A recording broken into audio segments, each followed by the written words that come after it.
नमस्कार दोस्तों, मैं आपका अपना फार्मासिस्ट चैनल में स्वागत करता हूं। मेरा नाम नवीन सक्सेना है और मैं रजिस्टर्ड फार्मासिस्ट हूं। दोस्तों, आज हम बात करने वाले हैं गिलिंटिस एलिस सिरप के बारे में। गिलिंटिस एलिस सिरप 100 ml की पैकिंग में आता है और इसका प्राइस है 95 रुपीज। गिलिंटिस एलिस सिरप प्रोटेक्टिंग कफ के लिए, मतलब जहां पर थिक म्यूकस होता है, चेस्ट में कंजेशन होता है, उस कंडीशन के लिए एक बहुत अच्छा कफ सिरप है। मैं आपको बताऊंगा गिलिंटिस एलिस सिरप के यूजेस के बारे में, डोजेस के बारे में, किस तरह से गिलिंटिस एलिस सिरप काम करता है, क्या क्या साइड इफेक्ट हो सकते हैं गिलिंटिस एलिस सिरप के यूज के दौरान, और आपको क्या क्या प्रिकॉशन लेनी चाहिए गिलिंटिस एलिस सिरप के यूज के दौरान।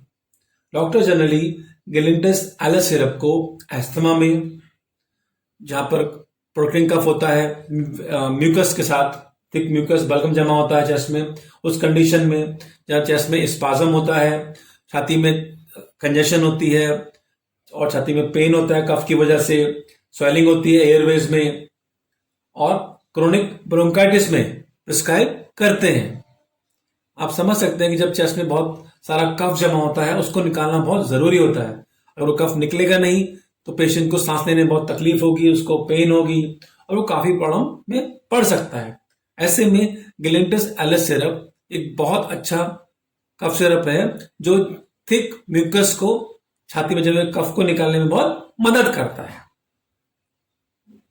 गिलिंटिस एलिस सिरप को जनरली डॉक्टर दिन में 5 ml 3 बार लेने की सलाह देते हैं। मतलब आपको 1 चम्मच दिन में 3 बार लेना है। आप गिलिंटिस एलिस सिरप को खाने से पहले या खाने के बाद कभी भी ले सकते हैं, लेकिन आपको दिन में फिक्स टाइम पर ही गिलिंटिस एलिस सिरप को लेना चाहिए। मैं आपको बताता हूं क्या क्या कॉमन साइड इफेक्ट हो सकते हैं आपको गिलिंटिस एलिस सिरप के यूज के दौरान।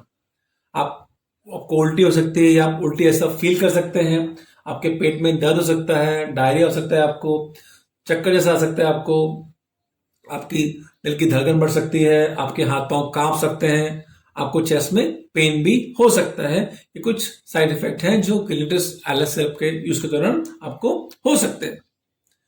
मैं आपको बताता हूं कैसे काम करता है गिलिंटिस एलिस सिरप और जमा हुआ छाती में जमे कफ को निकालने में कैसे मदद करता है। वो है इसके अंदर जो 3 मेडिसिन है वो अलग अलग तरह से काम करती हैं और जमे हुए कफ को निकालने में बहुत मदद करती हैं। सबसे मेडिसिन क्या है इसके अंदर? लीवोसाल्ब्यूटामॉल।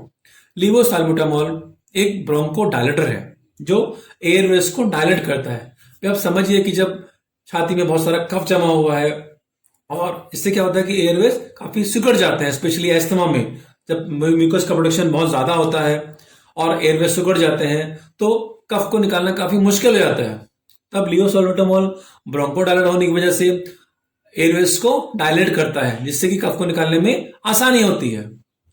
एम्ब्रोक्सोल एक म्यूकोलिटिक है और म्यूकोकाइनेटिक भी है। मतलब एम्ब्रोक्सोल क्या करता है, जो थिक म्यूकस है, गाढ़ा जमा हुआ कफ है, उसको पतला करता है और साथ में उसको ऊपर की तरफ पुश करता है, जिससे कि कफ को निकालने में काफी आसानी हो जाती है।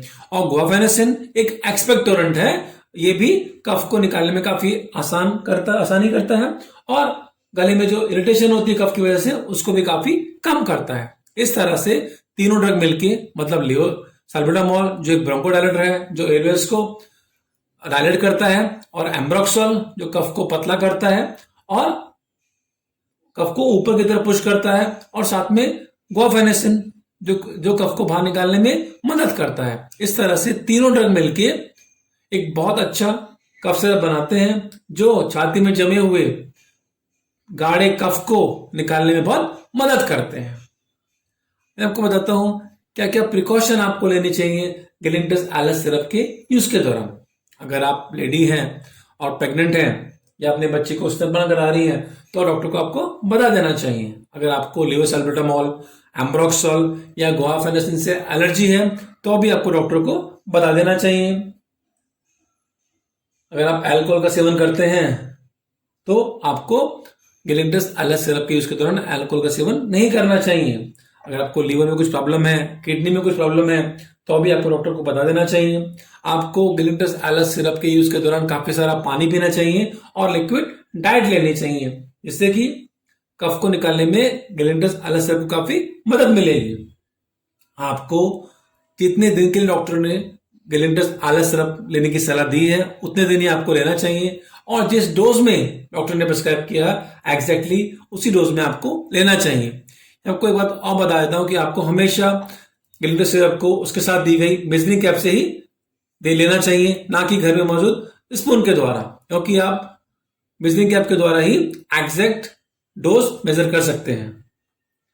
और अगर आपका कफ 7 दिन में ठीक नहीं होता है तो आपको डॉक्टर से संपर्क करना चाहिए, और डॉक्टर डिसाइड करेगा कि आपको गैलेंटस एलएस सिरप कंटिन्यू करना है या कुछ और मेडिकेशन स्टार्ट करनी है। तो मैं आशा करता हूं आप गैलेंटस एलएस सिरप को अपने डॉक्टर की प्रिस्क्रिप्शन के अनुसार रोज लेंगे, बताए हुए डोज में लेंगे, और जो सावधानी मैंने बताई है उनका पालन करेंगे तो आपको अस्थमा में, थिक म्यूकस प्रोटीन कफ में काफी आराम मिलेगा, और गैलेंटस एलएस सिरप आपके कफ को निकालने में बहुत मदद करेगा। मैं आशा करता हूं आपको गैलेंटस एलएस सिरप के बारे में इंफॉर्मेशन अच्छी लगी होगी। अगर इंफॉर्मेशन आपको अच्छी लगी है तो प्लीज इस वीडियो को लाइक करिए, और जिन लोगों को इस इंफॉर्मेशन की जरूरत है उनसे शेयर भी करिए, और मेरे चैनल आपका अपना फार्मासिस्ट को सब्सक्राइब भी करिए। धन्यवाद।